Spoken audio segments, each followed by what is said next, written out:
Bonjour, Monsieur le Roi. Bonjour. Bonjour. Enchanté. Votre Majesté. Vous allez bien, bienvenue au Canada.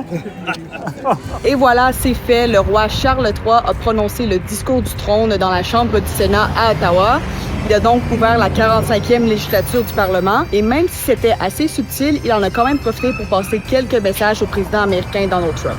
Depuis la Deuxième Guerre mondiale, notre monde n'a jamais été aussi dangereux et instable. Je vous résume le reste du discours. Donc, tout d'abord, le roi a indiqué que le premier ministre Carney et le président Trump ont commencé à tracer les lignes d'une nouvelle relation économique et de sécurité, mais qu'en même temps, le gouvernement Carney va aussi devoir aller bâtir de nouveaux liens avec des alliés et des partenaires commerciaux qui sont fiables.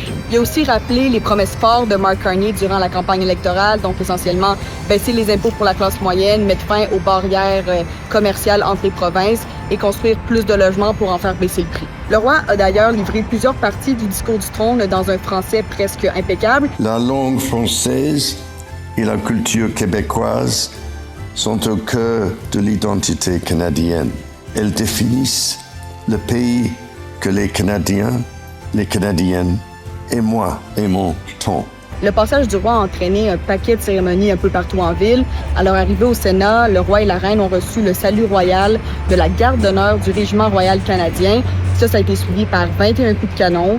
Et avec ça, il y avait vraiment des milliers de personnes dans les rues qui attendaient le roi, qui l'applaudissaient, qui le saluaient, qui avaient des pancartes. Des gens qui espéraient aussi se faufiler pour essayer d'apercevoir le couple royal parce qu'il était juste de passage dans la capitale pendant 24 heures. Et vous, est-ce que vous avez suivi le discours du trône à la maison? Dites-nous ça en commentaire.